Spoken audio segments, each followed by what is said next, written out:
तो बड़ी खबर, जमीन कब्जाने के आरोप पर सम्राट चौधरी का पलटवार। सम्राट चौधरी ने इसे लेकर पलटवार किया कि खुद बचने के लिए आरोप लगा रहे हैं प्रशांत किशोर। भ्रष्टाचार पर पहले खुद जवाब दें प्रशांत किशोर। तो अब पलटवार किया है सम्राट चौधरी ने भी जमीन कब्जा करने को लेकर। कुछ लोगों के पास कुछ नया नहीं है। ये बेचारा आजकल खोजी पत्रकार हो गए। अरे सबसे बड़ी चीज है कि कुछ चीजें उचित फोरम पर होती है। जो आदमी अपने भ्रष्टाचार को बचाने के लिए दूसरे के ऊपर थोपने का प्रयास कर रहा है, पहले उसका तो जवाब दे।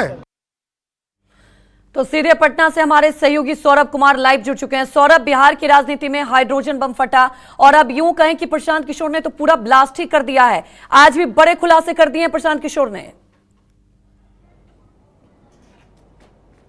जी बिल्कुल अंजलि, सबसे बड़ी बात है कि कुछ दिन पहले प्रशांत किशोर ने मंत्री जो हैं और नीतीश कुमार के काफ़ी करीबी हैं अशोक चौधरी, उन पर ये आरोप लगाया था कि 2 साल के अंदर उन्होंने 200 करोड़ की संपत्ति जो है वो अर्जित की है। और उसके बाद निश्चित तौर पर काफ़ी हंगामा मच गया था। और उसके बाद केवल अशोक चौधरी पर नहीं, सम्राट चौधरी, दिलीप जायसवाल और संजय जायसवाल पर भी कई गंभीर आरोप प्रशांत किशोर ने लगाए थे। और आज दूसरी किस्त जारी की है प्रशांत किशोर ने। उन्होंने पहले ही कहा था कि मेरे पास और भी कई सबूत हैं, एक एक करके सबका खुलासा करेंगे। तो पहले से ही जनसुराज पार्टी के तरफ से ये कहा गया था कि दूसरी किस्त जो है खुलासे की वो आज प्रशांत किशोर जारी करेंगे। लेकिन आज जैसे प्रेस कॉन्फ्रेंस की शुरुआत हुई, प्रशांत किशोर ने कहा कि मैंने पहली किस्त जो जारी की थी उसके बाद कई एनडीए के जो छुटभैया नेता हैं वो मुझ पर आरोप लगा रहे हैं कि मेरे पास पैसे कहाँ से आते हैं, मेरे पार्टी में फंड कहाँ से आते हैं। तो मैं उसका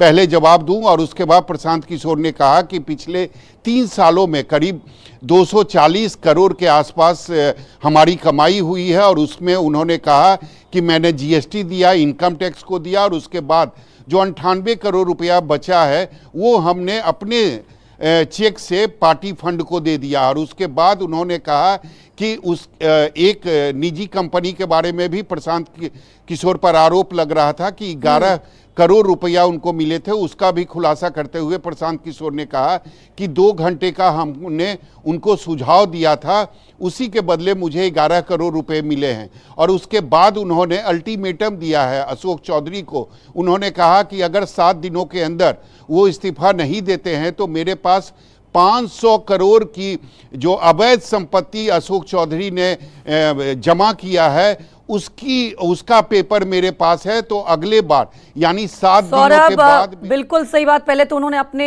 ऊपर जो आरोप लगे थे उसका बारे में भी बताई और दूसरे बड़े आरोप फिर से लगाए। हमारे साथ जुड़ने के लिए आपका शुक्रिया।